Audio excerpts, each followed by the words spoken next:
Firstly, I want to shout out Tiv for this project, Sheffield Black Lives Matter. I think it's good and I think it's needed.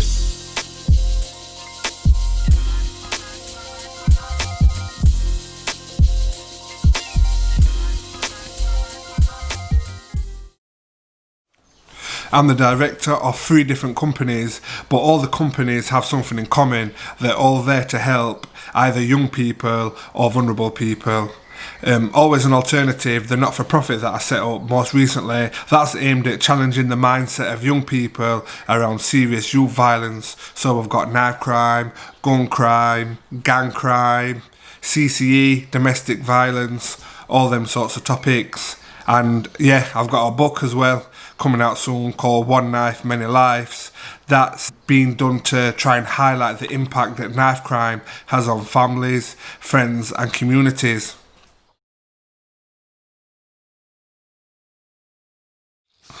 I think where you grow up does make a difference, such as I've always lived in council houses, and people that had nice things that lived on those kind of estates got it through doing illegal activities, and everybody knew. So when I was younger, in my mind I thought to get nice things like that you also need to do illegal activities, which is not true. But I think if you live in a middle class area or upper class area, you see people with nice things and they've got that through doing the job, the profession. I take my kids to London once a year just to show them, like, look at the cars, look at the fancy shops, look at the fancy restaurants. Like, this is what you need to aspire to want. You don't need to be, looking to your local drug dealer because he's got a nice car. Look at what you should be aiming for. You should be aiming for your Lamborghinis, your Ferraris, your Rolls Royces. You should be dripping in designer clothes. You should be wanting a big house, and I think it's just giving them that vision that it's not limited to where they're from and the people around them are from. It's just to let them understand that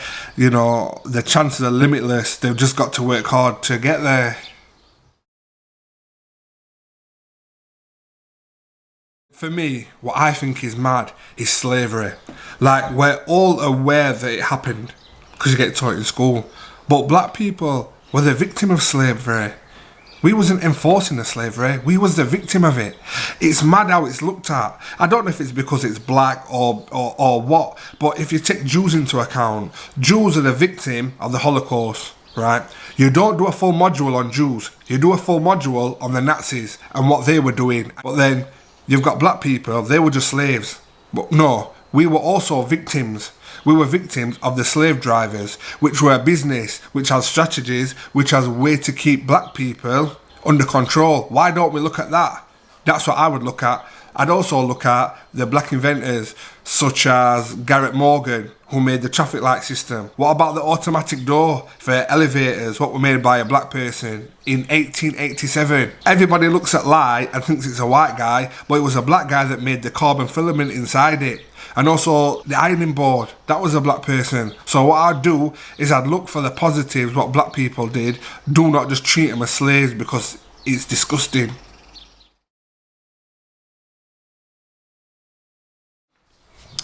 So I know the policing in America is different to here in the UK, but bottom line is there's still racial profiling going on, and if the UK police did have guns and could use them as freely as they do in America, there would 100% be more fatal shootings of black people. All you need to do is look at the stop and searches. So in 2019 was it, you're 40 times more likely to get stopped if you're black.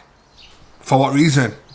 But one thing what we can do is teach young black people the law and their powers when it comes to stop and search, because the incidents where it's been recorded, I bet there'll be a lot more that have not been recorded. So to move forward from there, we need to teach young black people their rights, and we need to give them advice for when they do get pulled over and stop and search, because it's not a nice thing to go through.